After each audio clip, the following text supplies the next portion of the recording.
Hi, everybody. It's Josh with Talk About Trek, and we are back again today to do what we do best here on this channel, talk for 20 minutes or so about a Star Trek book. And today, as you can see, we are getting into the Gemworld series. There's only two of them, but we're getting into Gemworld. And Gemworld is a book by John Vornholt, and John Vornholt has written a lot of really good Trek books, a lot of really good TNG books in particular, and so far this one is definitely no exception to that. From the cover there, we've got an artificial world battling a natural disaster, and of course we've got a nice Data here, and I have no idea what that creature is behind Data. And maybe I just didn't do a good enough job when they were describing the creatures or the different alien species in the book, but I am pretty sure that none of them looked like that monster. But anyway, that is beyond the point here. Let's read from the back here about Gemworld. Dazzling to behold, Gemworld is one of the wonders of the Federation. An artificial world composed entirely of crystal, its atmosphere held in place by a sophisticated network of force fields, home to a half-dozen different sentient races. This single world is a low-gravity playpen of mammoth spires, endless fractal staircases, gemstone arcs, and dazzling prisms, all carefully nurtured by the planet's many inhabitants until now. Oof. Lieutenant Melora Pazlar, who previously served on Deep Space Nine, is currently stationed aboard the Starship Enterprise, where an urgent telepathic summons alerts her to the danger threatening her homeworld. The crystals that once sheltered her people and several other alien species are now growing at a vastly accelerated and uncontrolled rate, wreaking havoc throughout the planet. Captain Picard orders the Enterprise on a rescue mission to Gemworld, but they arrive to find a world in chaos, an unexpected menace that traps the crew of the Enterprise, along with the fragile civilization they hope to save. All right, that's the back of Gemworld. Gemworld sold for $6.50 back when it came out here, and let's see exactly when that was in 2000 here. And Gemworld is dedicated to Dennis and Mel for whatever they did for Mr. John Vornholt. So, anyway, before we get too much into the book itself, let's read if there's any information about the book in the book about books. Of course, Voyages of the Imagination here. So we skip on back to the index and we look for GEM. And we turn to page 201. Here we are. Shoot. There is only notes for book 2.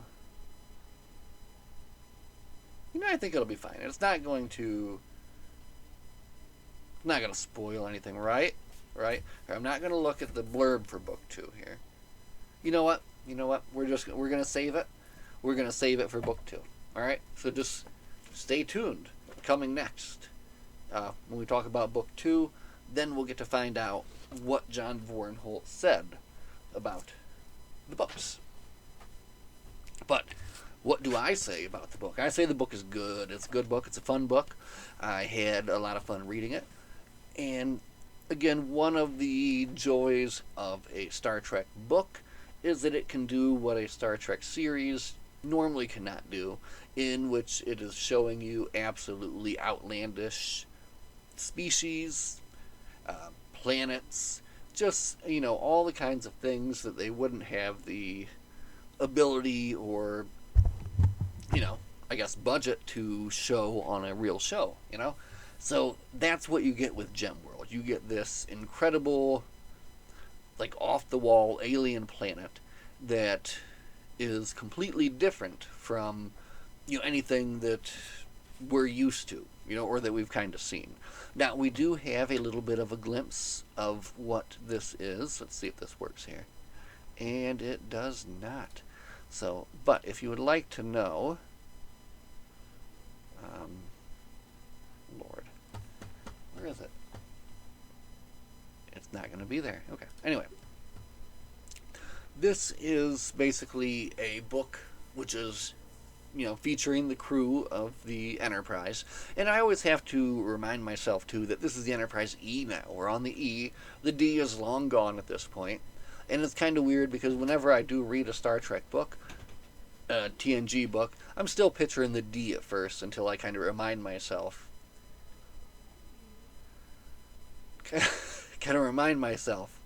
Of, the era that we are in at the time. So, alright. Gemworld, Book 1 of 2,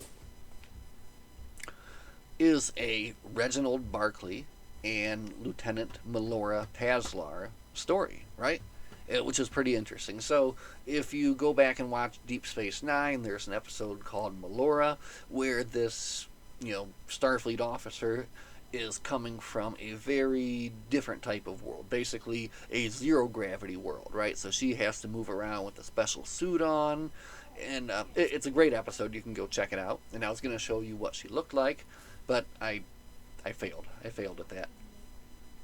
But that's fine. You can just go watch the episode and enjoy that.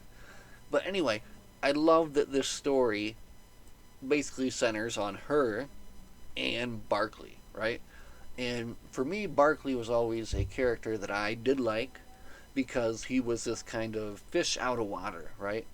Everybody was so cool, and everybody was so they knew what they were doing, and they were on point, and and then here was Barclay, right? And he was just kind of felt more like how I feel, So I did always enjoy his character arc, even though it was a little bit weird at times. But he was good. So if you are looking for a Barclay-rich story, I don't know if this is. I would have to say probably for me, this is the most Barclay, Barclay full. It is full of Barclay, all right? So if you're looking for that, you can definitely get that. And the other portion of it, again, is, Melora Paslar and her,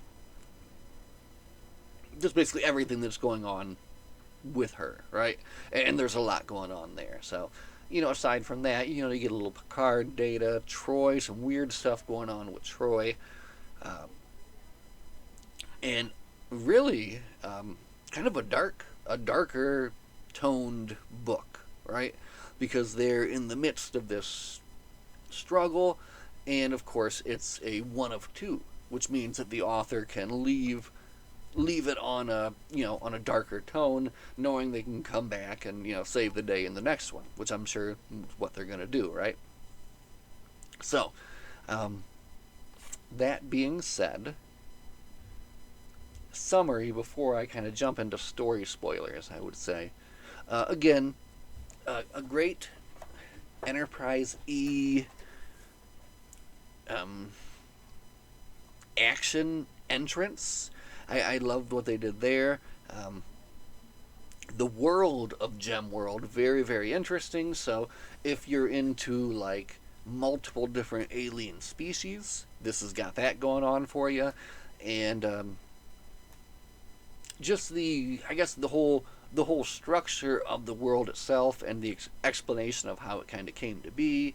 And it's a millennia old world too, so there's definitely a lot going on there. So, but all right, now if you don't want to be spoiled, just go ahead and read the book and then come back later and you can listen to this whole thing again. Listen to me talk some more. But we'll kind of spoil some here. First off, very good entrance. So anyway, they're doing their normal thing, and Melora starts getting these dreams, right? And then she knows something is wrong on her home planet. Eventually, the dream call gets bad enough where it gets to Counselor Troy. So now Picard's like, okay, something is going on. They try to reach out. They can't contact the planet. All right, we're going to go check it out. They warp in there. As soon as they come out of warp, they are basically getting pulled into this dark matter rift, right? So, oh man, the opening is so good. I wish I could kind of find exactly how it all went down here. Let me kind of get into that just a little bit here. Now the first part here. Shoot.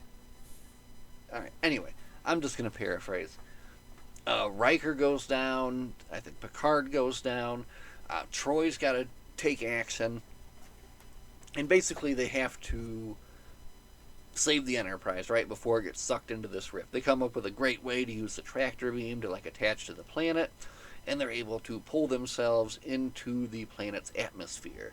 Now this is a weird planet. It's like a crystalline base structure in the middle, right? And then an outer made shell, right, that supports this force field that kind of keeps their atmosphere in. And inside the planet, they're all just kind of floating around, flying from place to place. And then again, like I said before, multiple different species here within the planet as well, too. So certain ones that live within the crystals, certain ones that they don't even talk about yet, right? They kind of leave some of that, for book 2, I'm thinking. So, a very cool world. Now the Enterprise is stuck, right? They have to kind of stay in the atmosphere, which also leads to a very, unique situation of the Enterprise floating in the atmosphere, but people flying around it, right? Because they're all just living there, and that's their normal place to fly around. So they can kind of like fly around, and they're landing on the Enterprise, and kind of wondering what's going on, basically. So when they get there, well, they find out the source of the trouble basically is that what do they call them? The collectors on this shell are collecting dark matter, right? And when they're doing that, that is causing these dark matter crystals to start growing in their world, and then the crystals break off, they cause damage. It's a bad thing, right? So they need to find some solution to this, and they're not really looking in the right way, right? So when the crew of the Enterprise comes in, they kind of suggest some things. Maybe there's something wrong with your shell, with the collectors, and they're like, "Whoa, hold on! The shell is like the great protector, and you can't question it. You can't do anything. This is it's revered by them, right? And again, it's been protecting their planet for thousands upon thousands of years, so that it's built up this kind of thing. So there's this group called the Jepta, and they are Alasians like Melora, and they're kind of in charge of running that whole thing, right? Oh man, I forgot to mention too, in the when the Enterprise came in, they lost 7 crewmen, right? So again, that's very dark. Not of course they're not going to lose a named person, but just the kind of he adds that in there to kind of add depth to it. And then the funeral scene was very weird too, because they couldn't shoot them off into space, right? Or do what they would normally do. So they had people line up and phaser them, which I thought was kind of weird, actually. What was the other weird thing that I thought about this book? I was wondering, I need to look at the timeline to see where this sits in relation to when Titan takes off. I'm very interested to kind of see that too. And I think she comes back, Melora comes back on the Titans here. No, maybe not. Maybe I don't know. We'll look into that more in the future. Anyway, the story, let's finish it.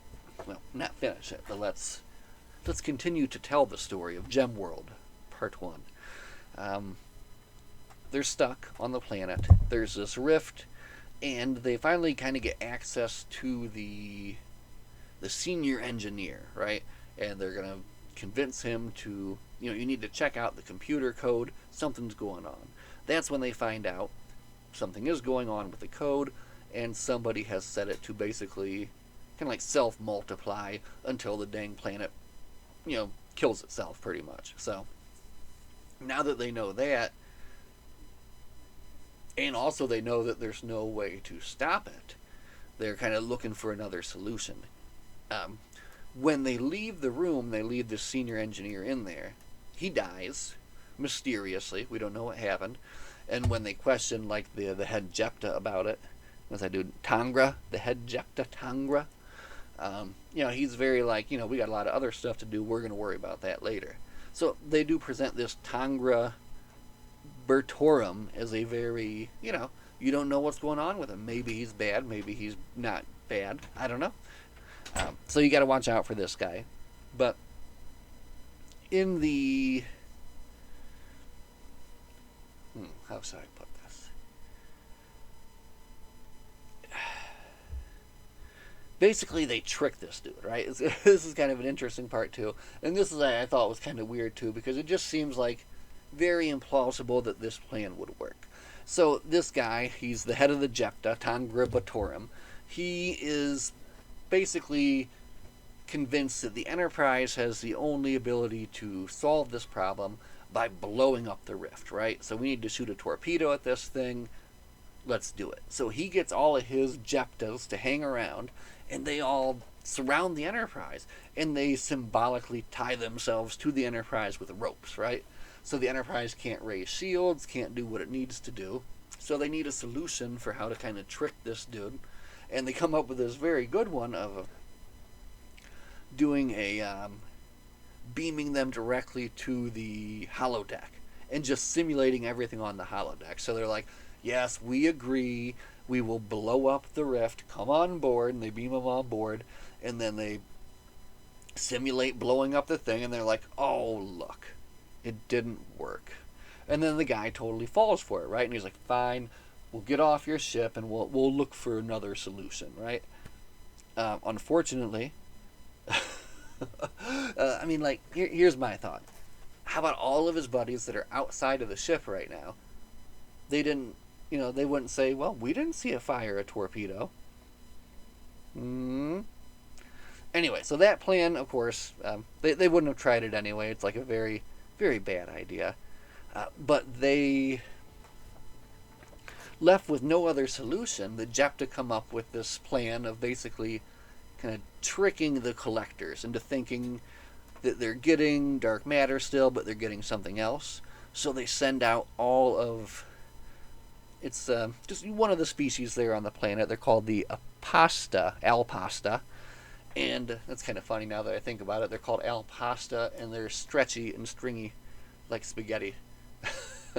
Anyway, they send them out onto the shell to perform, this procedure, and it fails miserably. All of these Alpastas are killed, and basically it's like now everyone on the planet is like, oh, we're doomed. That's the end. There's nothing we can do. And then just to make the end even more dark, at the kind of like the very end of the book, a starship warps in, supposedly to try to help the Enterprise get out of there, only to be sucked into the rift and destroyed. So it's like, ooh, man. And then, let's go to the note the book actually ends on here.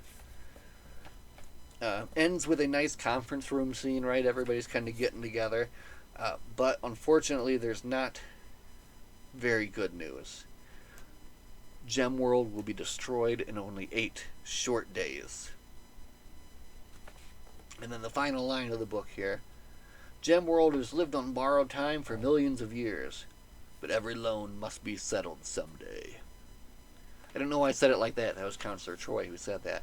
But anyway, again, a very dark ending to this very cool book where, everything has gone wrong. Thousands of the Alpastas are dead on the shell, and they currently have no active working plan to be able to do anything to save Gemworld. But what's great? This is only book 1 of 2. So that we're going to come back with book 2, and it's going to be this massive upswing. I'm predicting currently Reginald Barclay's going to have a big part. He's going to save the day, along with Melora Pazlar. Next time we come back to talk about book 2, I will make sure to bring a picture of her to show you as well, and maybe some stills from the episode to give you some good visuals there on that. But we're going to start that tonight.